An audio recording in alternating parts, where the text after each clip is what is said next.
חיים היא למחזיקים בך ותומכיה מאושר דרכיה דרכי נועם בכל נתיבותיה שלום השיבנו אדוני אליך ונשובה חדש ימינו כקדם.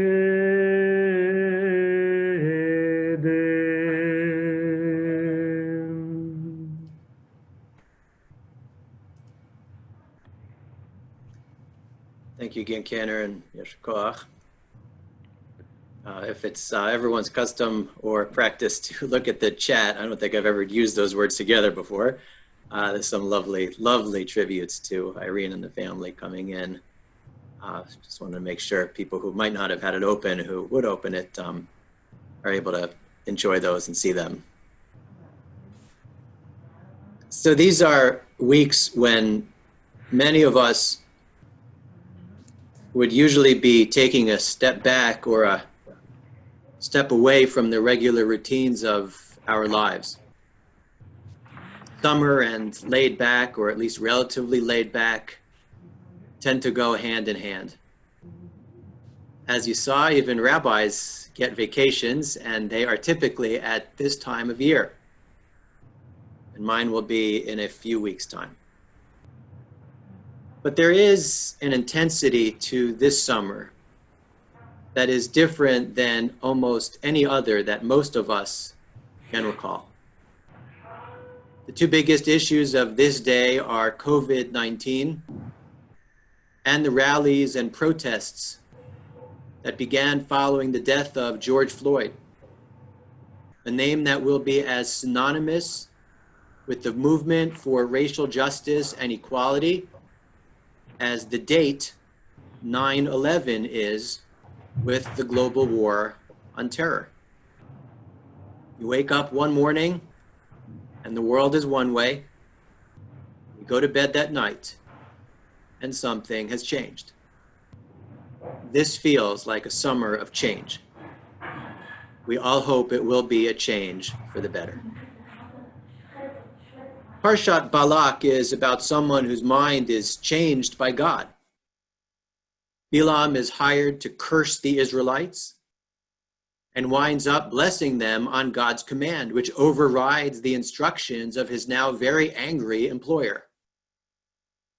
That change of mind led to the language of Matovu, a blessing which we talked about last night and which is still included in almost every prayer book published for the last 1,000 years. It was a change of mind that led to something lasting.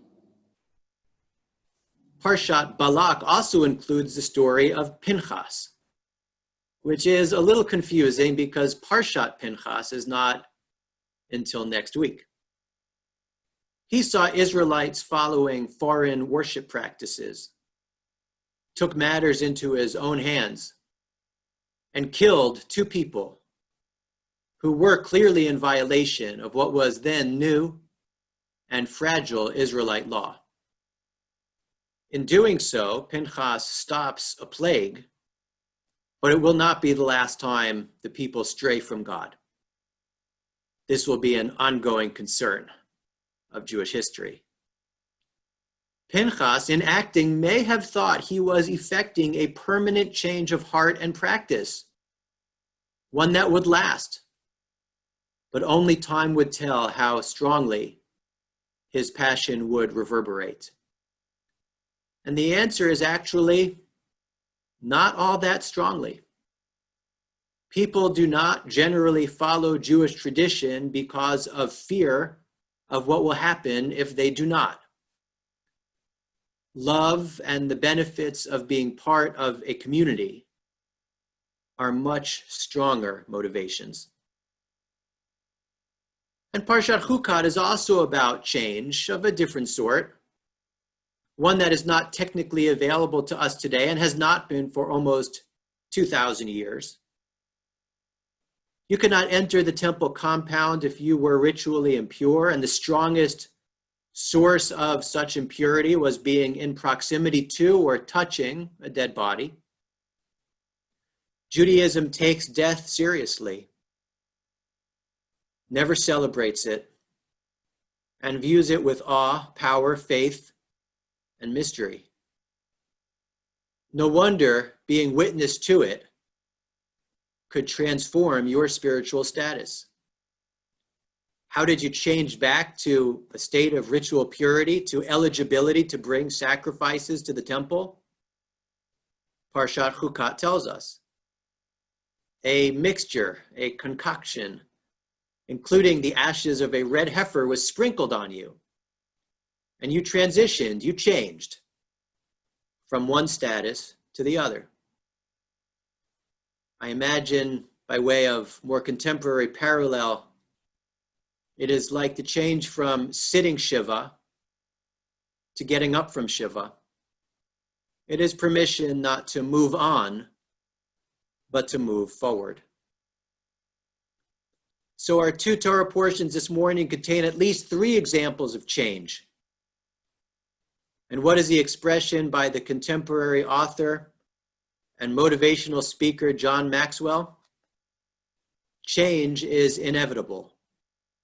Growth is optional. I know part of our focus this morning, these weeks, these strange, difficult months, is on continued concern about COVID-19. It is a topic we talk about almost every day amongst ourselves and within the leadership of your synagogue too. We will reach a post-COVID era, and whether that change will come more or less quickly will depend on responsible public policy and our communal and national adherence to those science-based policies. But the summer of 2020 change process that I want to explore this morning is what in any other summer would have been above the fold news every single day. And that is the changes that are being called for and those that have already been achieved as a result of the efforts of millions who have taken to the streets to protest and advocate for an end to inequalities and injustices that can be traced to race. And it does seem to me like an appropriate focus on a rare Shabbat that coincides exactly with July 4th. To be reminded that change is hard, but it is possible. To affirm that we each play a part in encouraging and in making needed change. To assert that it is too soon to say whether these changes will be further improved on or frozen in time. Whether this will be another well-meaning but false start. It is too early to know whether this movement will be looked back on in a decade or century as the foundation of what I call real and lasting change. There are 3 levels of change that we're seeing: symbolic gestures, shifting standards of acceptable policies, and more profound systemic transformations. These were just listed somewhat obviously in increasing order of strength, importance, and level of difficulty. So from meaningful gesture to profound, yet to be realized aspirations, here is what a few days on and off of searching for and trying to remember examples that, had I known I was going to write a sermon about it, I would have recorded. Feel free to send me your own during the week and what you still think needs to be done. And I promise to try to compile them and also to reply. Symbolically, we have seen the NFL apologizing for not handling in a much better way the kneeling protests of the last couple of years. NASCAR banning Confederate flags and drivers escorting their only black peer, Bubba Wallace, after a noose, which was not thankfully directed at him, was found in his garage area. Athletes who more often than not do not want to alienate any of their fans have instead spoken out, including Tiger Woods, Michael Jordan, and Patrick Mahomes. Statues and other artifacts have either been toppled or removed, including those representing Confederate leaders, slave owners, sites of slave trading and selling, and known racists, such as Jefferson Davis, Robert E. Lee, and even Philadelphia Mayor Frank Rizzo, who once, not so long ago, encouraged his city to vote white. Names have been changed, including that of the esteemed Woodrow Wilson School of International Affairs at Princeton University, with others sure to follow, including possibly even the nearby city of Plantation. HBO removed Gone with the Wind, the show Cops was canceled, and the Archbishop of Canterbury said it is time to reconsider the consistent depiction in Christian art and culture of Jesus as a Caucasian. Very few, if any, Jews living in the Middle East 2,000 years ago looked like Jim Caviezel, Willem Dafoe, or even Christian Bale. Those are some symbolic gestures. Here are some more tangible changes, some just a bit more substantial than others, and others much more practical and noteworthy. In stores where they had previously done so, Walmart no longer locks up black hair products. Juneteenth was a recognized and paid holiday for many more than ever before. CEOs of companies large and small have resigned while taking responsibility for past insensitivities and comments.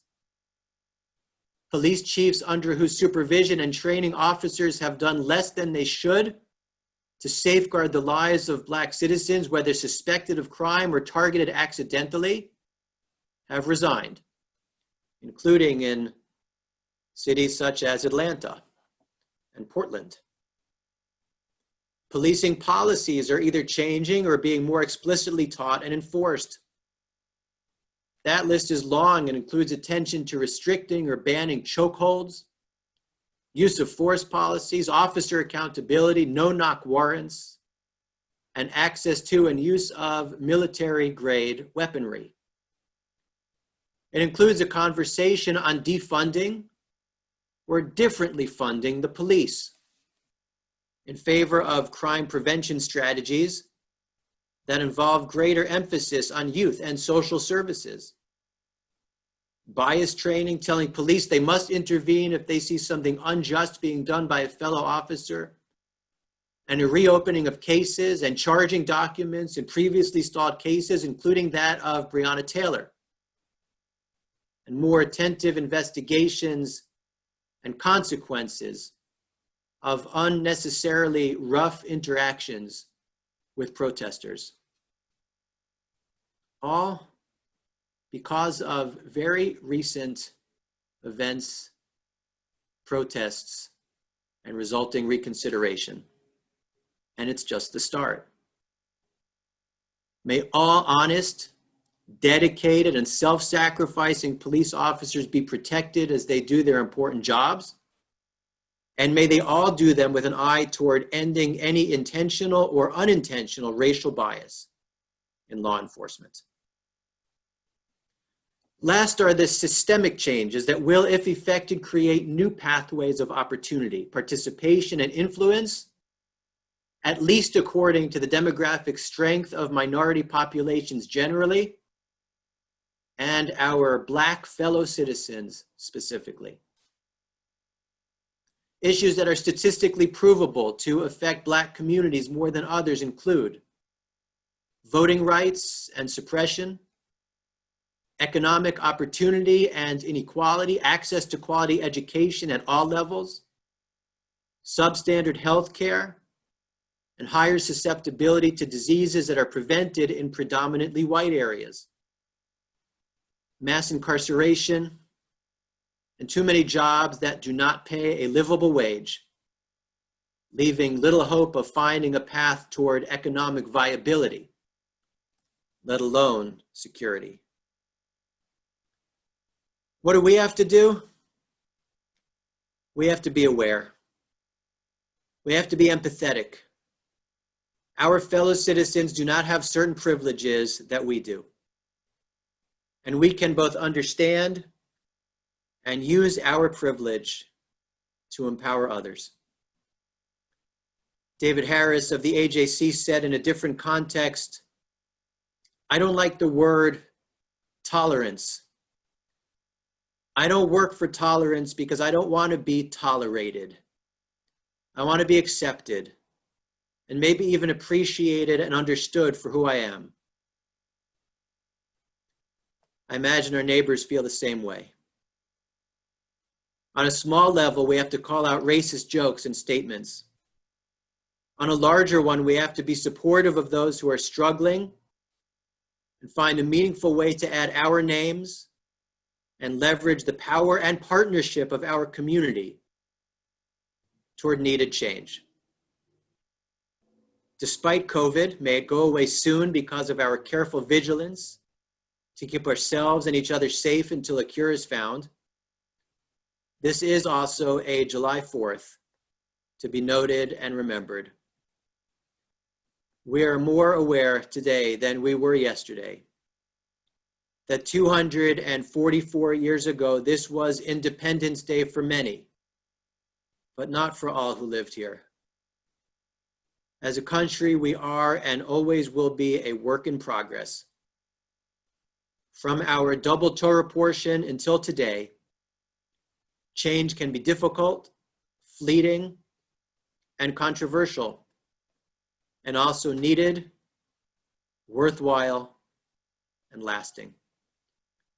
Let's be part of a moment in the history of this great country that will lead to a better, fairer, safer, and more productive future to everyone who calls this exceptional, challenged, and striving country home.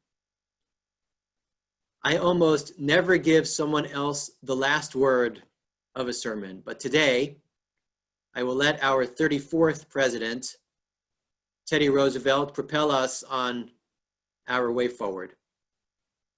In June of 1912, he said, "This country will not be a permanently good place for any of us to live in unless we make it a reasonably good place for all of us to live in." Shabbat Shalom, and a happy and meaningful 4th of July to us all. We continue with Musaf service, which begins Chatzi Kaddish, page 155. If you wish, you can switch back to gallery view by hitting the 9